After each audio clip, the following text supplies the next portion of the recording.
जैसे आप बता रहे हैं कि नाक बहने वाली समस्या तो बुजुर्गों की है, लेकिन ये एलर्जी की समस्या बच्चों में भी आ गई है।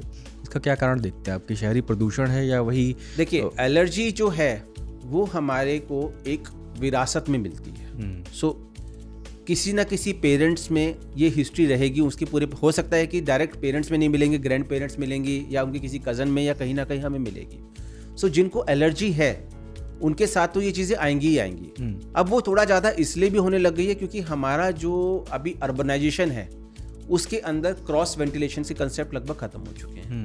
बच्चे डे केयर जाते हैं, स्कूल्स पूरे एसी हो चुके हैं। सो कहीं ना कहीं एक तो इन्फेक्शन चलती रहती है। अभी एक बच्चे को कोल्ड ठीक हुआ, दूसरे बच्चों को शुरू हो गया। अब वो है तो वो क्लासरूम तो क्लोज्ड ही है, तो वो बैक्टीरियल इन्फेक्शन तो हमेशा चलती रहेंगी, तो वो बच्चों के अंदर हमेशा इन्फ्लेमेशन रहेगी। तो जिसके लिए एलर्जी है उसको पहले ही इन्फ्लेमेशन अगर आप बार बार देते रहेंगे तो ट्रिगर बढ़ता चला जाएगा। सेकंड चीज pollution itself cause lot of inflammation inside the body. तो उसके साथ साथ में जो एलर्जी वाले बच्चे हैं वो ज़्यादा परेशान होना शुरू हो जाते हैं। तो ये सब चीज़ें हैं कि एलर्जी। तीसरी चीज़ क्या है कि अब हमने एलर्जीज को डायग्नोस करना भी शुरू किया, जो कि अब थोड़े से हमें डायग्नोसिस भी इंक्रीज होना शुरू हो चुकी है। सर, छींक आना लेकिन तो डिफेंस मैकेनिज्म है बॉडी का, तो इसको हमेशा लोग इस सिम्टम को मिनिमाइज़ करने के लिए बहुत कोशिश करते हैं, लेकिन ये है तो जो आपके जो पॉलन्स हैं उनको बाहर करने के लिए ही तो नाक आपकी जो है। हमें ये समझना बहुत ज़रूरी है कि excess of anything is bad. ठीक है ना, अति किसी भी चीज़ की बुरी है, चाहे वो कोई भी चीज़ हो।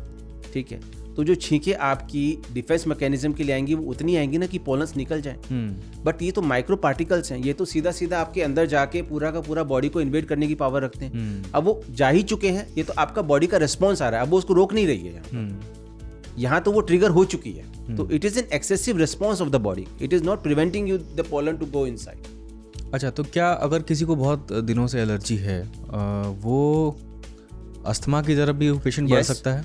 10% लोग जिनको छींकों की दिक्कतें रहती हैं उनको अस्थमा होने के चांसेस भी रहते हैं। अस्थमा 2 टाइप का होता है। एक अस्थमा में होता है कि हमको एलर्जी की वजह से हो रहा है, एक नॉन एलर्जिक होता है। सो जो अगर मैं अपने उसमें देखूंगा तो पैटर्न वाइज अगर आप यहाँ दिल्ली एनसीआर में देखेंगे एलर्जी वाले पेशेंट बहुत सारे हैं। तो इसीलिए जब ये मौसम चेंज होते हैं तो काफ़ी लोगों को चेस्ट कंजेशन के साथ में जो प्रेजेंट करते हैं, अस्थमा के साथ प्रेजेंट करते हैं, उन लोगों में एलर्जी के सिम्टम्स भी रहते हैं।